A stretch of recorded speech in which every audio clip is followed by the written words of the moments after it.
ہاں بھائی منو، پہنچ گئی ہو گھر؟ ہادی نے اس کی کال اٹینڈ کرتے ہی اسے چھیڑا۔ سعد نے چونک کر اس کی طرف دیکھا۔ وہ بہت کم لوگوں کے ساتھ اتنی بے تکلفی سے بات کرتا تھا۔ جی جناب، میں تو پہنچ گئی ہوں، تم اپنی خیر مناؤ۔ مناہل کھلکھلا کر ہنسی۔ کیا مطلب؟ وہ اس کی شرارت بھری ہنسی پر الجھا۔ عالیہ مومانی کا موڈ سخت آف ہے، پتہ ہے نا آج ویڈنگ اینیورسری ہے ماموں مومانی کی۔ مناہل کی بات پر وہ ہلکا سا بوکھلایا۔ اوہ مائی گاڈ، میرے تو ذہن ہی سے نکل گیا تھا۔ ابھی پہنچتا ہوں میں گھر، تم ماں کو ذرا ریلیکس کرو۔ میں تو کر لوں گی، لیکن تم ان کے لیے گفٹ لینا مت بھولنا۔ اس کی اگلی بات پر وہ ہلکا سا پریشان ہوا۔ تمہیں پتہ ہے نا مجھے لیڈیز شاپنگ کا کوئی ایکسپیرینس نہیں، گھر پہنچ کر میں تمہیں بیل دوں گا۔ فوراً باہر آنا، سپر مارکیٹ سے کچھ لے آئیں گے۔ اس نے جلدی پلان بنایا۔ اوکے جلدی پہنچو، میں نے کیک بیک کر لیا ہے۔ مناہل نے مسکراتے ہوئے کال بند کی۔ کیا ہوا؟ سعد نے پریشانی سے پوچھا۔ یار ماما پاپا کی ویڈنگ اینیورسری تھی اور میرے ذہن ہی سے نکل گیا تھا۔ اب بھی منو نہ بتاتی تو ماں تو مجھے سچ مچ میں قتل کر دیتی۔ منو یہ کون ہے؟ پہلی دفعہ سنا ہے یہ نام۔ سعد نے حیرانگی سے دریافت کیا۔ میری کویت والی پھپھو کی بیٹی ہے، اکنامکس میں ماسٹرز کر رہی ہے اور بچپن سے ہی ہمارے ہی گھر میں رہ رہی تھی، لیکن اب کچھ عرصے سے ہاسٹل شفٹ ہو گئی ہے، لیکن آنا جانا لگا رہتا ہے۔ ہادی کی اطلاع پر وہ بڑے معنی خیز انداز میں مسکرایا۔ خاصی فرینکنس لگتی ہے تمہارے ساتھ۔ اس نے شرارت سے آنکھیں گھمائیں۔ کوئی چکر وکر تو نہیں؟ گدھے رضائی بہن ہے میری۔ ہادی نے اس کے سر پر بم پھوڑا۔ رضائی بہن؟ وہ کیسے؟ میری پیدائش پر ماما بہت بیمار ہو گئی تھی اور باہر کا دودھ سوٹ نہیں کر رہا تھا مجھے، تو پھر میری پھوپھو نے پورے 2 ماہ اپنے بیٹے کے ساتھ ساتھ مجھے بھی فیڈ کروایا تھا۔ ہادی نے اس بار ذرا تفصیل سے بتایا۔ اوہ سوری یار، سعد ایک دم شرمندہ ہوا۔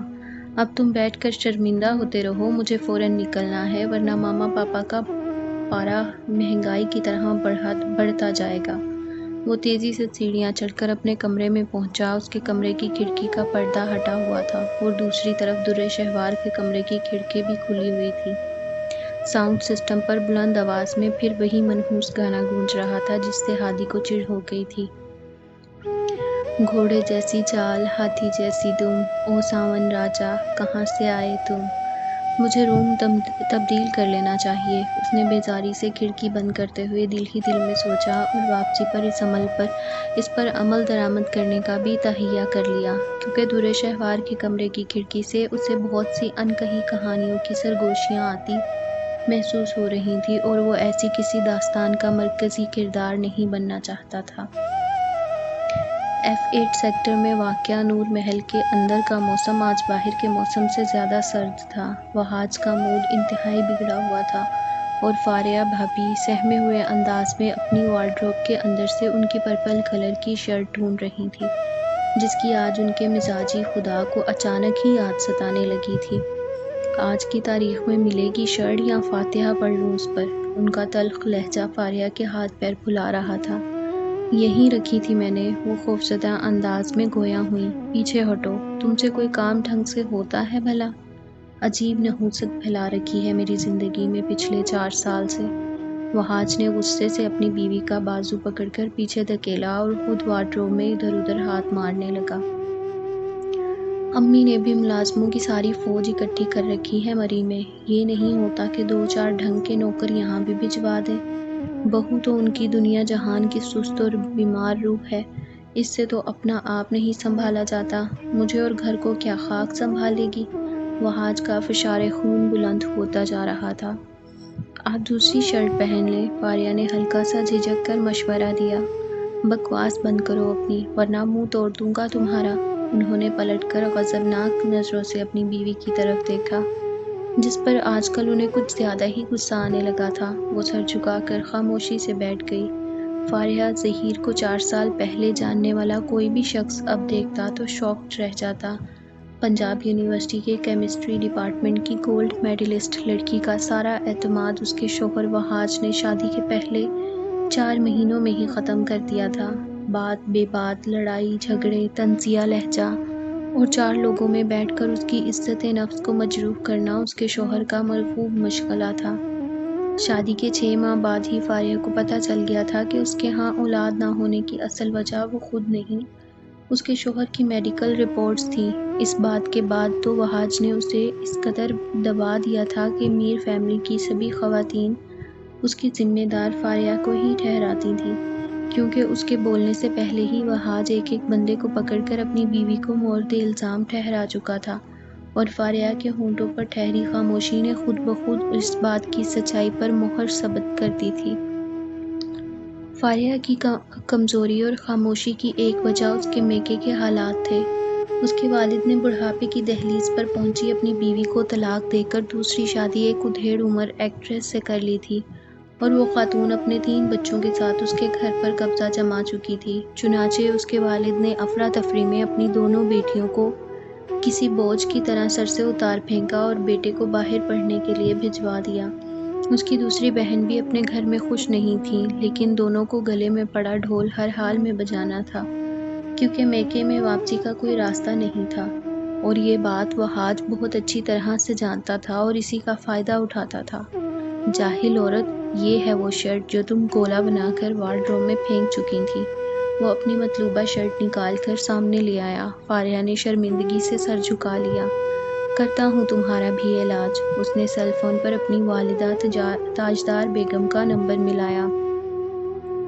امی یا تو اس بوہڑ اور دنیا جہان کی سست بہو کو مری بلوا لیں اپنے پاس، یا پھر سندل کو شام سے پہلے بھجوا دیں یہاں۔ وہ اپنے منصوبے کی راہ کامیابی سے ہموار کر چکا تھا۔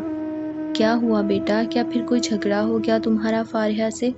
دوسری طرف وہ گھبرا گئیں۔ اس سے پہلے کہ کوئی لمبا پنگا ہو جائے اور واپسی کی کوئی راہ نہ بچے، اس منحوس عورت کو سمجھا دیں اپنی زبان میں، اگر اس سے گھر نہیں سنبھلتا تو چلی جائے اپنے ماں باپ کے گھر، مجھے اس کی ضرورت نہیں۔ وہاج کا مشتعل لہجہ تاجدار بیگم کے ہاتھ پیر پھلا گیا۔ آخر ہوا کیا ہے، کچھ پتہ بھی تو چلے۔ اس عورت سے میری چیزیں تک سنبھال کر نہیں رکھی جاتی، ہر تیسرے دن کوئی نہ کوئی چیز گم کر دیتی ہے۔ سارا دن اسے کیبل اور ٹی وی دیکھنے سے فرصت نہیں ملتی، اور آخر کام ہی کیا ہے اسے؟ وہ متنفر لہجے میں مزید گویا ہوا۔ شکر نہیں کرتی کہ میر وہاج علی کی بیوی ہے۔ پیر دھو دھو کر بھی پیے تو تب بھی کم ہے۔ ابھی 3 حرف بھیج کر اس کے باپ کے گھر بھجوا دوں تو اس کی ایکٹریس ماں 3 دن میں دماغ درست کر دے گی اس کا۔ اس کا زہر آلود لہجہ فاریہ کے دل کو آری کی طرح کاٹ رہا تھا۔ اچھا تم بھی تھوڑا تحمل سے کام لیا کرو، بھجواتی ہوں سندل کو شام تک، پھر بہت پھرتیلی لڑکی ہے، سارا کام سنبھال لے گی۔ ارجمند بیگم کے منہ سے نکلنے والی اس بات نے وہاج کی روح کو اندر تک سرشار کر دیا تھا، لیکن یہ موقع نرمی دکھانے کا نہیں تھا۔ اس سندل کو بھی اپنی زبان میں سمجھا کر بھجوائیے گا، ذرا سی کوتاہی بھی برداشت نہیں کروں گا میں۔ وہاج نے ابھی بھی اپنی ٹانگ اوپر ہی رکھی تھی۔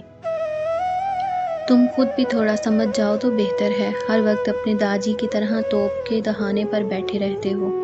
ارجمند بیگم اپنی اولاد کی زیادہ طرفداری کی قائل نہیں تھی۔ فاریہ کہاں ہے، فون دو اسے۔ بات کرو امی سے۔ اس نے بدتمیزی سے اپنا سیل فون بیڈ پر اس کی طرف پھینکا۔ جی پھوپھو۔ فاریہ نے گرم گرم آنسوؤں کے گولے کو بمشکل نگلا۔ دوسری طرف ہمیشہ کی طرح تاجدار بیگم نے اسے نرمی سے سمجھانا شروع کر دیا تھا، اور یہ وہی باتیں تھیں جو وہ پچھلے 4 سال سے سنتی آ رہی تھی۔ ان میں کچھ بھی نیا پن نہیں تھا،